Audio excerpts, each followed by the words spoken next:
Hey, salut tout le monde, on est sur les tables d'NL50, NL100 et NL200, dont à droite une table d'NL200 contre un énorme dégène, contre lequel on a déjà pris quasiment 5 buy-in, donc tout est plutôt cool contre lui. À turn on fait les nuts, on va probablement min raise, s'il a un flush draw, s'il a un straight draw, j'ai envie de prendre la value dès maintenant. Je pourrais même jam, parce que je l'ai vu call avec des flush draws, même sans avoir les cotes.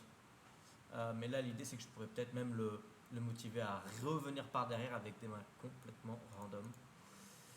Et écoutez, c'est plutôt bon pour nous. Il a complètement une main totalement random. Et voilà, la vie est belle. Donc aujourd'hui, l'objectif, c'est, on a les tables full fish, un peu comme vous, et comme d'habitude, vous commencez à connaître l'histoire.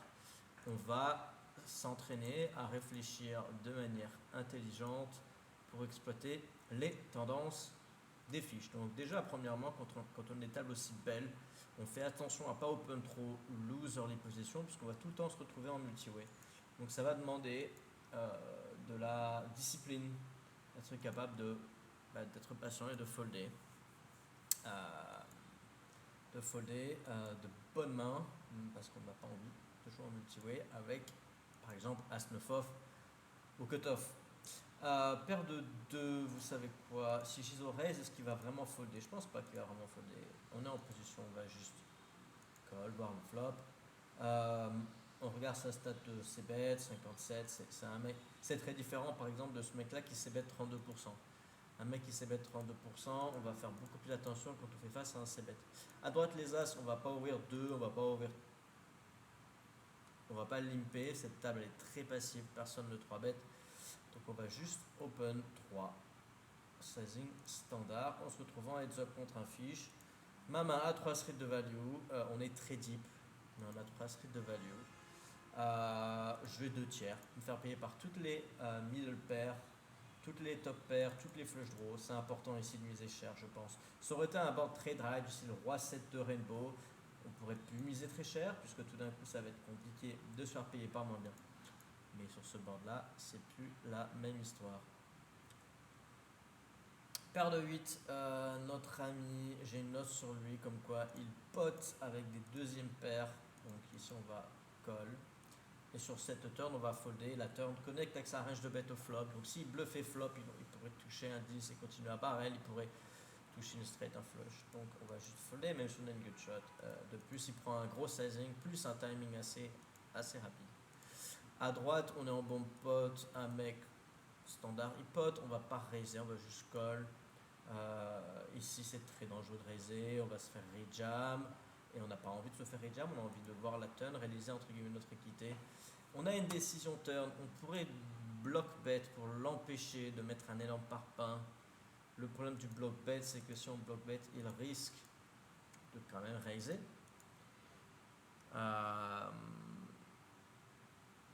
Je pense qu'on peut checker et check fold. Évidemment, on ne peut pas check call et on ne va pas check raise. Parce qu'ici, quand on check raise, c'est trop facile pour le fiche de nous hero call avec des mains moyennes parce que le fiche, voyant qu'il y a un flush draw, dans sa tête, quand on raise, c'est tout le temps du bluff, même si ce n'est pas le cas dans la vraie vie, évidemment. On n'a pas les codes pour payer, on va évidemment folder. Quand on a des spots comme ça qui sont un peu compliqués, on évite de se mettre dans des pots compliqués. Donc là, on aurait pu, mais si on n'est pas vraiment très sûr de notre play, si on n'est pas vraiment très sûr de comment jouer après qu'on donk, si on se fait raise, etc., mieux vaut prendre une option passive et éviter de se mettre dans les spots compliqués. Au milieu, on open, il défend, on joue à réduit 7 et 2, on va à 2 tiers dès maintenant. Le fait d'avoir une paire de 2, ça ne change rien. J'ai vraiment besoin de deny de l'équité ici. Et puis j'ai comme objectif de venir 3 barrels. Il min raise, on va évidemment call. Le min raise est pas super sexy. J'espère qu'il check. S'il check, je pense que le plan ça va être de check back et river. S'il check, on va le mettre à tapis. Là, c'est pas le cas. Il mise cher. Je vais folder. Encore une fois, éviter les spots à la con. C'est un spot à la con, perso. Ok, il peut avoir des flush draws, il peut avoir des mains comme ça. Mais il peut aussi avoir des valets qui vont pas lâcher, mais qui le restent en arrière, des rois, etc. On évite de se mettre dans ce genre de spot compliqué. Roi valet, alors intéressant, NL200 celle-ci. Pourquoi on va limp UTG roi valet off? Parce que roi valet off ça aime pas trop jouer en multiway, et si je open à 3, même à 4 PB, je vais tout le temps me retrouver en multiway de toute manière, vu que ces mecs ont une moyenne de 50 de VP. Je dis ça, ils fold tous, mais donc dans l'idée, on va limper pour essayer de voir un flop pour pas cher. Même si cette main se joue mal en multiway, un peu limper, ça reste quand même ok, ça reste quand même cool. Je pense qu'on va quand même gagner de l'argent. Mais voilà, dans l'idée, ouvrir à 3 ou 4 BB, c'est pas le bon plan. À gauche, il y a eu un limp, un ISO raise, il a flat l'ISO raise, j'ai squeeze, celui qui a ISO raise a foldé, celui qui a flat ISO raise a call, celui qui a flat ISO raise 73 de VP, donc il a beaucoup de mains. Maintenant sur ce board, on a une deuxième paire, il n'a pas tant de rois que ça, il a quand même pas mal de middle pair. Si je check, je ne m'attends pas à le voir être particulièrement aggro, donc je vais miser un tiers et je vais check turn. Quand je vais check turn, il va se motiver à bluffer, tourner en bluff une paire de 5, une paire de 6. Là, on a évidemment un call profitable, on a les cotes pour toucher une double paire brelan.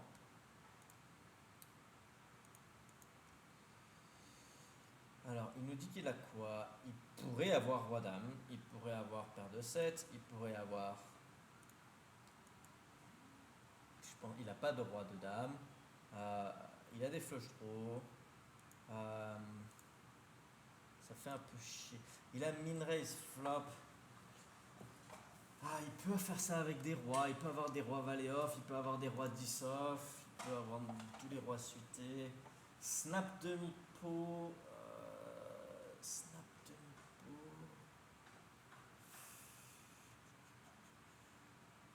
Ça affiche, je pense que je colle jusqu'au bout, parce que c'est nan over bluff sur un board, il y a quand même pas mal de bluff potentiel. Mais on n'est évidemment pas hyper content. Ça, on est très content de voir ça. Là, on est content de voir un jam.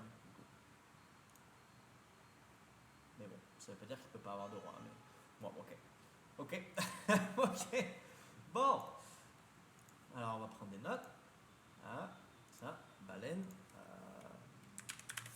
Alors, 5-2 off, flat ISO, plus flat 3 bet, plus min raise flop et 3 barrel R. Je pense que cette note elle est importante. Voilà, donc ici je pense que ce qu'il faut comprendre c'est que là où c'est difficile, c'est que min raise flop, ça a l'air d'être fort, ça a l'air de faire peur, ça fait peur, to be honest, mais c'est un fiche, il a 70 de VP, donc c'est un mec qui n'a aucune idée de comment jouer au poker. C'est un mec qui essaie de gagner ses mains, il voit comme un petit bet au flop, et puis ça suffit, hein, pour lui, il n'a pas besoin de plus de preuves pour attaquer. Donc c'est important de suivre les lines, de suivre la MDA, parce que la MDA vous dit un petit peu comment ça se passe. Roi 5, on va lui demander le tapis. Alors pourquoi j'open, call, flop, tout le monde check. Turn, alors turn, je mise, il colle. Quand il colle, il a quoi? Il a des pocket pairs, c'est une paire de 2 jusqu'à paire de 8, qui répond 3 bêtes. Il a des 7. Et river sur un 10, en fait, si je mets 2 tiers ou si je mets pot, il va tout le temps snap call un 7 ou une pocket pair. Donc ici, c'est soit j'overbet, soit je give up. Il a que 26 de one-to showdown, donc il n'est pas hyper sticky, donc je prends l'option aggro, mais important quand même à comprendre qu'il y a des fiches ici qui vont snap call avec une paire de 2 parce qu'ils ont un full. Donc il faut vraiment comprendre un peu le type de profil. Il y a des fiches contre le mec qui avait 70 de VP, ça n'aurait jamais marché, il aurait snap call avec une paire de 2 parce que il a un volant. Même contre lui, c'est peut-être pas une bonne idée. Il est peut-être trop mauvais pour être suffisamment discipliné pour folder une paire de 2. Après, maintenant, j'ai quand même fait tapis 3 fois le pot. Hein. Donc la question, c'est est-ce qu'il peut vraiment quand même payer une paire de 2 quand je fais tapis 3 fois le pot? Peut-être que ça reste ok. Quand tu mises 3 fois le pot, ça a besoin de marcher. 75% du temps, je crois. Est-ce que ça marche 75% du temps? C'est la question. Si ça marche moins de 75% du temps, ben, je vais perdre beaucoup d'argent. Puis ça marche plus, je vais gagner beaucoup d'argent. Cette on ouvre à 4,5 parce que, ben, why not? Why not? As-10, on va assez bête. On n'a pas envie de faire face à un stab ici. C'est notre ami qui peut miser les deuxièmes paires. Il snap call. Quand il snap call, il a quoi? Il n'a pas beaucoup de rois. Il a des 6, il a des 4, il a des. Maintenant, on va give up. Je pense pas que ce soit un très bon spot. Est-ce qu'on pourrait check raise? Je sais pas. Et là, il snap pot. Donc ça fait très peur. On va évidemment rien faire. S'il avait fait un petit 1 tiers, est-ce qu'on se serait embarqué dans un coup avec des raises et tout ça? Je pense pas. Je pense que de toute manière, on joue simple. On fold. On évite les spots à la con. Vraiment, je pense que. Ah, voilà. Important à noter, quand il snap call le flop, ça veut peut-être pas forcément dire que c'est de la faiblesse, puisqu'on a vu turn, il a snap pot. Évidemment, snap pot s'entend quand même plus de force. Il peut évidemment avoir des bluffs, hein, il peut encore avoir des open-ended, etc. Mais voilà, je pense que ça fait quand même peur et du coup,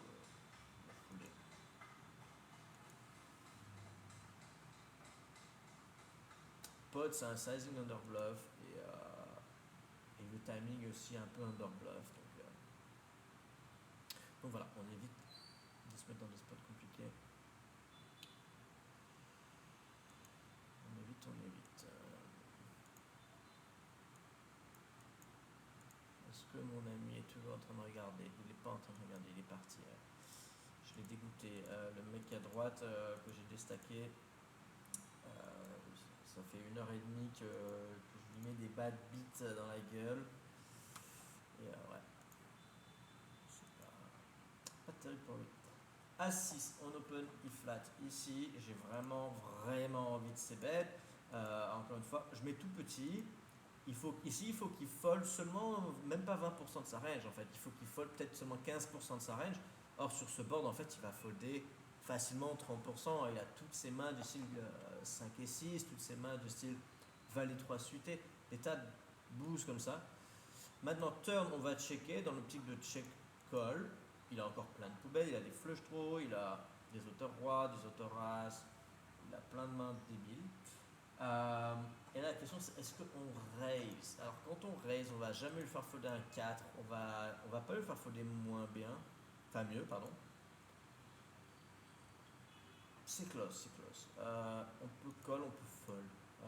Là, on va évidemment checker et on va check call. L'idée, je donc pour un peu lui faire croire que j'hésite moi-même à faire tapis sur la flush qui rentre. Donc peut-être que ça peut le motiver à bluffer un peu moins, peut-être que il va juste give up. Encore une fois, le fish, il est dans le feu de l'action. Vous savez, c'est un peu comme au sport où il y a une équipe qui est vraiment dans une dynamique énorme et tout d'un coup l'autre équipe joue la montre et un petit peu, voilà, les mecs sortent de leur rythme, de leur dynamique. Donc là, il était dans une dynamique agressive. Je tank un mort la river. Il y a un petit peu de chance qu'ils se mettent à give up quoi. Alors que si j'avais snap check river, il avait un bluff, il serait dans sa dynamique de voilà, je bluffe. Je sais pas si c'est clair, mais voilà. Alors ça va pas changer le résultat de la main du tout, mais ça va nous donner peut-être quelques pourcents de chance de gagner en plus quoi. C'est pas négligeable. Si ça réduit sa fréquence de bluff de 2%, faut le faire tous les jours. Il pot river, c'est un sizing under bluff. Maintenant, bon, je pense quand même que sur ce board, je vais quand même call. Je pense que c'est ok. Vu qu'il y a deux. Alors, les as, le problème, c'est qu'il a trop d'as dans sa range, puisque c'est un fish et que le fish joue quasiment tous ses as. Maintenant, vu que c'est pairé sur les as, il y a quand même moins d'as dans sa range. Mais bon, ça reste un spot quand même peu idéal. À droite, on va commencer à miser. On va miser un tiers. L'idée, c'est de se faire payer par des flush draws. Au milieu, on a un easy fold et croix valet. On va pas s'amuser à attaquer un mec qui a 4 de PFR et qui ouvre à 5. Et paire de 8 maintenant. Ah, c'est dommage cette river, ça fait chier. Bon, on va folder, enfin on va check fold. Si la river c'était une brique, on aurait checké, puis on espère qu'ils se mettent à bluffer. Tous ces flushs vont rater, des mains du le roi 10 off, avec un pic. Mais là maintenant on va juste checker. Est-ce qu'on pourrait donc bet? Mais le problème c'est que donc bet, est-ce que tu te fais vraiment payer par moins bien? C'est toujours la même histoire. Je pense pas. Je pense que quand tu donc bet ici, il va pas payer avec un 6. Du coup, s'il ne peut pas avec un 6, s'il ne peut pas avec un 5, donc bet, ça va juste se faire payer par mieux et du coup, ben, ils vont perdre de l'argent. Donc on check. Évidemment, quand il stab ici, c'est pas bluffé. Enfin, c'est très dur de bluffer ici. Quelles sont les mains qui call turn et qui bluff river? Il faudrait des mains du style des open-ended sans pique. Il n'y en a pas beaucoup. Hein. Et puis des fois, il give up ces mains-là parce qu'il a peur du pique. Donc non. Donc ici, c'est clairement un spot parfait parce que quand on check, on sait qu'on n'aura pas une décision compliquée à la river dans le sens où on va facilement savoir si c'est overbluff ou underbluff. Et dans ce cas-ci, c'était clairement underbluff. Donc on est tout le temps en train de regarder sa main, non pas d'un point de vue émotionnel, en mode on avait une main forte au flop, au pré-flop ou à la turn, mais plutôt dans le mode quelle est la difficulté de cette décision. Et là, dans ce cas-ci, la décision était extrêmement facile à prendre. C'était vraiment, c'était parfait, quoi. On est vraiment content voilà. Limite, on est content de voir cette river parce qu'on sait que du coup, c'est facile à jouer. Alors d'accord, c'est facile à jouer, on perd de l'argent, mais en tout cas, on va pas faire d'erreur. Si la river c'était une brique que je check et qui mise pot, là ça aurait été très très très casse-couille. Et là ça aurait été une décision beaucoup plus difficile et j'aurais probablement fait des erreurs. J'aurais probablement fait une erreur parce que je suis pas sûr de comment il faut jouer. Quand il pote sur cette river qui ferait rater tous les droits. Bref. 8 et 7, on peut faire un petit truc sympa. On peut miser tout petit. L'idée c'est de se faire payer par un 10, un 5, un 6 et une main qui contient un cœur. Et river, on met un énorme overbet et on gagne le pot quasiment tout le temps. L'idée, c'est que quand tu mises tout petit ici, ils vont quand même raiser avec des mains fortes. Donc du coup, tu sais que quand ils restent pas, ils sont capés. Si j'avais mis demi-pot, tout d'un coup, ils vont encore coller les doubles paires, ils vont encore coller leur flush. Et du coup, on peut pas dire river met un par pain, ils ont jamais de flush. Non, là, ils vont avoir des flush. J'aurais même dû faire un peu plus petit, peut-être 2,5 pour vraiment titiller, ou 2 pour vraiment titiller les mecs en mode si tu as une flush, mise quoi. Donc j'aurais peut-être dû faire encore plus petit. Voilà, il reste, donc là c'est parfait. Parce qu'encore une fois, on a une décision facile, et puis s'il ne reste pas, on a notre plan de jeu. Au milieu, on va à 3 bêtes. À droite, on a quand même de bonnes cotes. On a 2 over. Je pense que je vais call avec un backdoor flush. C'est un spot moyen, mais pourquoi pas. Roi valet, il open en 3 bêtes, il colle. Il faut le passer face à un 3 bêtes, c'est un fiche. On va faire un tiers. On pourrait même miser plus cher. Ici, on pourrait même miser 2 tiers et vraiment lui faire folder tout sauf les as. Évidemment, quand il reste ici, c'est parfait. C'est une décision très facile à jouer. Et c'est ce qu'on aime au poker. On veut des décisions faciles à jouer, on ne veut pas faire d'erreur. On veut juste bien jouer. Parce que si tu joues bien, l'argent finira toujours par finir dans ton stack.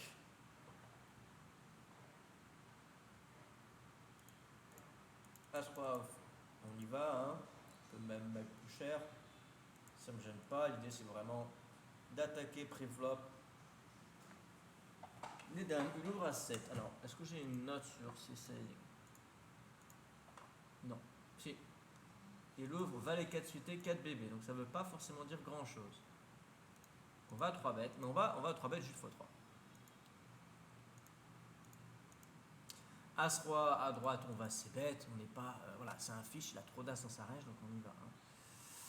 Et paire de dames, l'idée ça va être de tout mettre à la turn, donc on va miser un truc comme ça. Et puis turn, on va pouvoir tout mettre. Au milieu, à droite, pardon, on va pot. À droite, on espère qu'il est stoppé avec les as. Est-ce que c'est possible? On bloque vraiment quoi. Si je check ici, le problème c'est que est-ce qu'il va vraiment. Ouais, si j'ai quand même envie de jam, je pense qu'il peut. Il y a des flush draws, des open-ended peut-être. Après, je l'ai vu faire des gros folds quand même. Je l'ai vu faire des gros folds avec des top pairs des fois.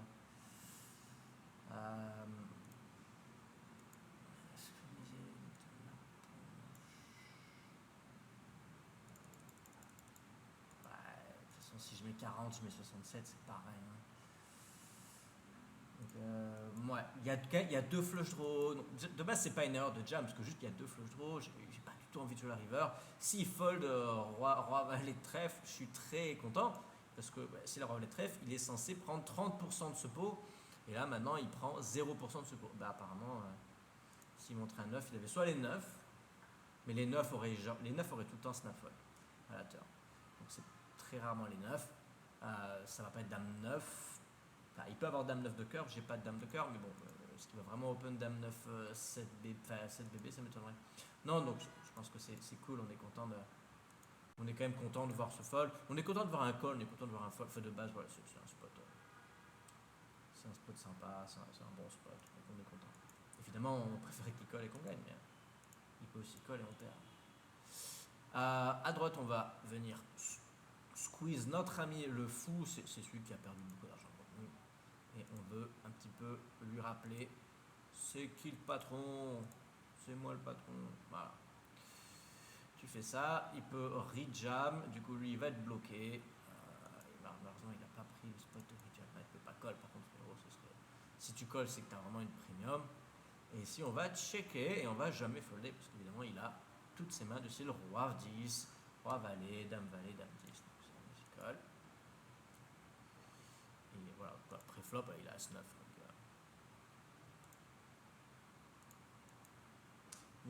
Il a enfin gagné un stack contre moi, sauf que malheureusement c'est de la NL50. Donc c'est dommage qu'il chatte sur. Voilà, il a 3 bêtes as 9 off et puis il a call un énorme 4 bêtes. Donc plutôt cool. On va refaire la même chose, évidemment. On va mettre combien? On va mettre 20, hein. on va y aller quoi. Hein. Tout à l'heure tu as call avec as 9 off, donc là on va pas mettre 12. Hein. Voilà. On fait ça. Si tu jam, on va devoir call parce que ce mec. Là, je pense qu'il est tilté en vrai. Il a perdu je sais pas combien contre moi. Et aujourd'hui, il est pas loin d'avoir perdu 1000 € contre moi. Donc, il y a des chances pour qu'il fasse un peu n'importe quoi. On va checker contre lui. Et là, on va check jam, je pense. Ok. Voilà, hein. Call jam 3. Et maintenant, on est content. Puis s'il chatte, c'est cool pour lui. Voilà, il n'y a pas de problème. Mon copain, c'est mon copain lui. Voilà, je peux carrément cacher. Wow, je peux carrément sit-out avec 2300 bébés. Ah ouais, quand même. Ils ont oublié de mettre une restriction ici. Allez, un 7-1-2. C'est pas grave.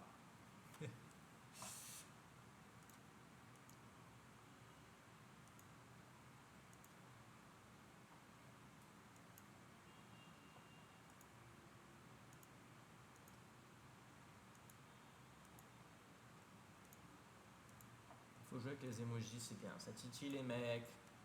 Ils nous prennent pour un fou. Qu'est-ce qu'il me fait? Il me 3 bêtes, 25 bébés. Je vais folder. Écoutez, si là c'était de bien jouer mon poteau, mais on joue pas quoi. Hors de pause. Il a pas cette 2, donc il va avoir les as, les rois, un truc comme ça, ou un misclick. Ça peut être un misclick. Mais voilà, on va pas s'emmerder quoi. Ça pourrait être un roi aussi, vu qu'il a snap regardé les cartes. Vous savez qu'on peut payer, on peut non pas rabbit hole, si rabbit hole, on peut regarder un peu les cartes. Il a regardé, donc je pense qu'il va vraiment avoir une main de ciel à roi suité, un truc comme ça. Et, du coup, on a fait un bon fold.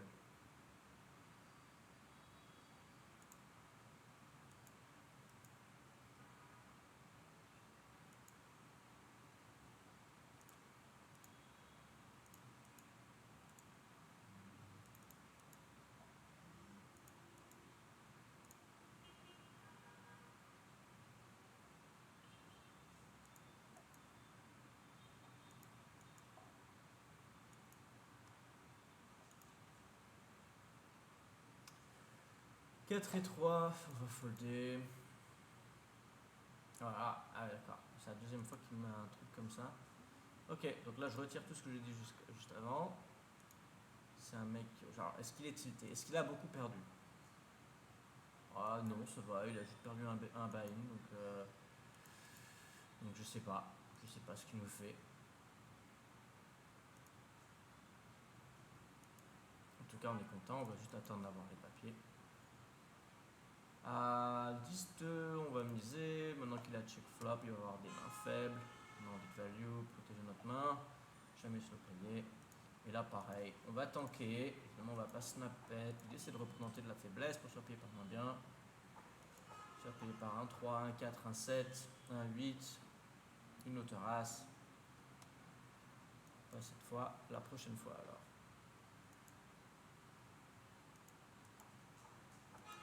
Allez, à 7, on ouvre à 5 parce qu'on a notre ami derrière. Ah, mais non, il a faudé.